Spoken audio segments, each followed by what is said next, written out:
اور دوسری یہ تعلیم ہے کہ جب غم کے اوپر غم آئیں گے تو آئندہ غم سہنا تمہارے لیے آسان ہو جائے گا. دونوں حکمتیں ہیں اس میں. اللہ تعالیٰ نے جو تقدیر میں لکھا تھا، صدمہ پہنچنا، رنج پہنچنا، وہ تو آ کے ہی رہنا ہے، اس سے تو مفر نہیں ہے، اس سے تو انسان بچ نہیں سکتا. اس لیے فرمایا کہ ہم نے یہ دکھ اور رنج تمہیں اس لیے دیا تاکہ تمہارا یہ عقیدہ پکا ہو جائے کہ جو چیز اللہ نے ہم سے واپس لینی تھی اس پہ ہمیں غم نہیں کرنا چاہیے. بچہ فوت ہو گیا، اللہ کی امانت تھی، اللہ نے واپس لے لیا.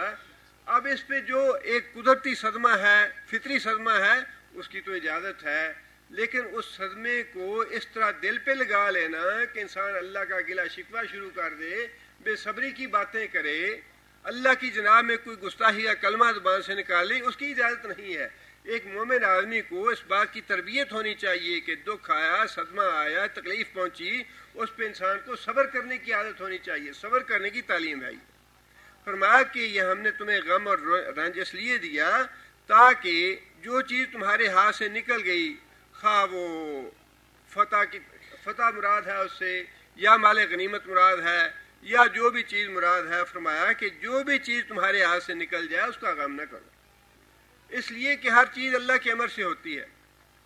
اور دوسری فرمایا ولا ما اصابکم ولا تحزنوا ما اصابکم، اور نہ ہی غم کرو جو مصیبت یا جو تکلیف تمہیں پہنچے، جو رنج یا صدمہ تمہیں پہنچے اس پہ بھی غم نہ کرو، اور جو چیز تم سے چلی جائے اللہ واپس لے لے اس کا بھی غم نہ کرو. یہ تھی مصلحت اور حکمت تمہارے غم کے اوپر غم آنے کی. واللہ خبیر بما تعملون، اور اللہ تعالیٰ پوری طرح باخبر ہے جو تم عمل کرتے ہو. اب اس کے بعد اللہ تعالیٰ نے اپنا وہ احسان بھی بتلا دیا کہ اور جنگ بدر میں بھی یہ معاملہ ہوا. مسلمانوں کے لشکر پہ اللہ تعالیٰ نے غنودگی کی کیفیت طاری کر دی. جب غنودگی انسان تھکا ہوتا ہے یا انسان کو صدمہ ہو یا بہت رنج پہنچا ہو تو نیند آ جائے یا چند لمحوں کے لیے غنودگی آ جائے تو انسان کا جسم تھوڑا ہلکا ہو جاتا ہے، ذہن ہلکا ہو جاتا ہے اور انسان تازہ ہو جاتا ہے. اور یہی بات اللہ نے فرمائی کہ جنگی احد میں بھی اللہ تعالیٰ نے اطمینان بخش اونگ تمہارے اوپر نازل کر دی آسمانوں سے. ایک تو وہ اونگ ہوتی ہے جو جمعے کے خطبے کے دوران آتی ہے، وہ ہے شیطانی اونگ. جمعے کے خطبے کے دوران جو اونگ آتی ہے وہ شیطانی اونگ ہے، اور میدان جنگ میں جو اونگ آتی ہے وہ اللہ کی رحمت کی اونگ ہے. اللہ نے فرمایا کہ ثم انزل علیکم، پھر اللہ تعالیٰ نے نازل کیا اوپر تمہارے من بعد الغم، غم نازل کرنے کے بعد کیا نازل کیا؟ امانتاً، امن نازل کیا، سکون نازل کیا، اطمینان نازل کیا، نعاساً اونگ کے ساتھ، یغشا جس نے ڈھانپ لیا، طائفتاً ایک جماعت کو، ایک گروہ کو، منکم تم میں سے. حضرت طلحہ بن عبید اللہ نے بہت دفعہ کیا نبی صلی اللہ علیہ وسلم کا، اور حضرت طلحہ کہتے ہیں کہ جنگی احد میں میرے اوپر اتنی اونگ چھائی کہ میری ہاتھوں سے تلوار نیچے گر پڑتی تھی، اور میں بار بار اپنی تلوار اٹھاتا تھا، اور میں نے دوسرے لوگوں کی طرف بھی دیکھا کہ بعض لوگ اونگ رہے. اللہ تعالیٰ نے اس کا ذکر فرمایا کہ یہ میرا فضل تھا، یہ میرا احسان تھا کہ اونگ کے ساتھ تمہارا کوئی صدمہ بھی ہلکا ہوا، تمہاری طبیعتیں بھی فریش ہو گئیں. تم میں سے کچھ لوگوں پہ اللہ تعالیٰ نے اطمینان بخش اونگ طاری فرما دی وہ رنج اور صدمہ پہنچنے کے بعد. آگے اللہ فرماتے ہیں وطائفتن، اور تمہارا ایک گروہ، تمہاری ایک جماعت، قد اہمتہم انفسہم، ہمہ کا معنی